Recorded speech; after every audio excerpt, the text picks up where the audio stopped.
Hey y'alls, it's me yet again, this time to help you prepare your final project. We've been working all term on these kind of stepping stones, these milestones, milestone 1, 2, and 3, all in preparation for the final project. Okay? So what you see up here is the final project guidelines and rubric. Okay? And hopefully you've been touching on this before looking at the specific milestones as we've gone through them this term. It's something I've suggested. It's helpful. Okay, so what I want to suggest, and I strongly encourage this for everyone's sake. We do not want to make things more complicated than they need to be. Okay, think smarter, not harder, is one of my favorite mottos. So, in putting this together, all right, there's a basic model that I want you to use. Uh, Milestone 1 equates to section 1 of your final project. Milestone 2 equates to section 2 and 3 of your final project. And lastly, milestone 3 equates to sections 4 and 5 of your final project. So, I have given you directed feedback on each milestone you have submitted. Okay?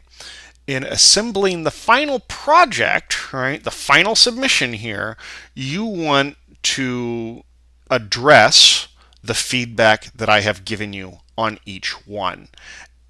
Some revisions, adding some extra sources, addressing the specific things that I'm like, oh, hey, have you thought about this? Or there's kind of a gap here that you need to take care of. Or, hey, this stuff over here is extra. You can get rid of that. So you want to start building your blocks. Milestone 1, milestone 2, milestone 3. Now, what I suggest is using the exact same structure that is outlined in the rubric. So I'll use my pointer here. You can see me. Over here, section 1, right, is all about the approach. And you have part A, B, C, D, E, and F. If you use that structure, it makes it really clear what you are addressing. Okay, and I can easily like, oh, hey, they're talking about section 1, part F, theoretical perspectives, Western and non-Western. All right, boom, I can see it. I can move forward. Yeah. Now, I know that some of you write in different styles, and I'm happy to work with that. But the more you can help identify where you are addressing the specific critical elements outlined in the rubric, all right, scroll all the way on down. Here we go. The better. Okay.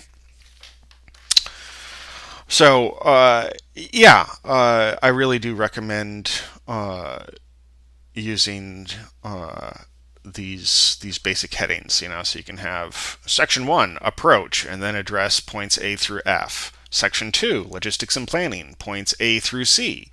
Section 3, potential ethical repercussions, points A through C.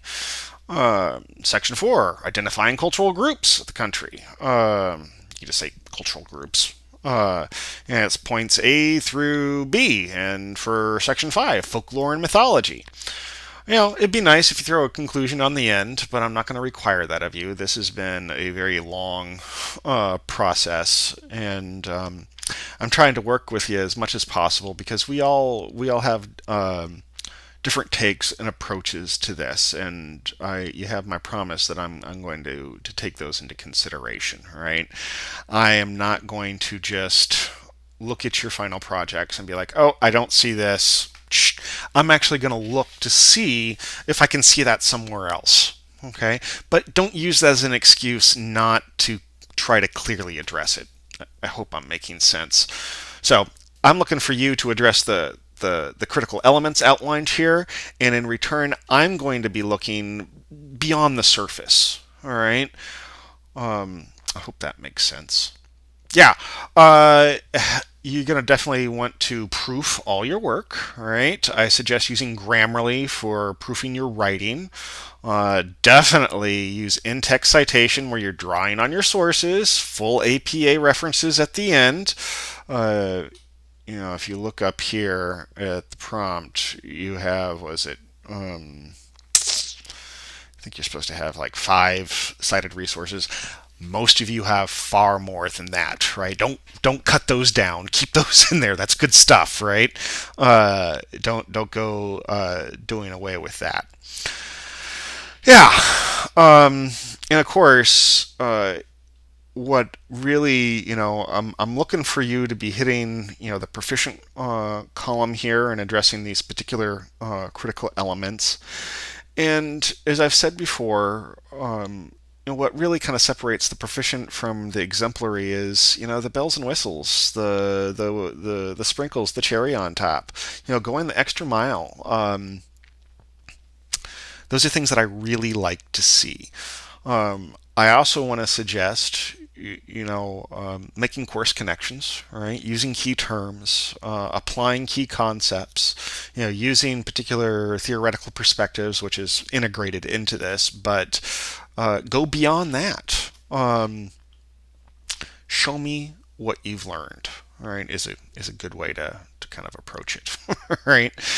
Yeah.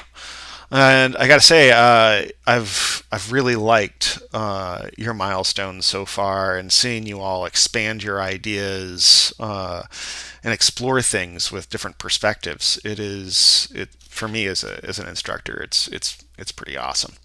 I'm pretty proud of you guys. Yeah, you've taken this challenge, taken it on very well.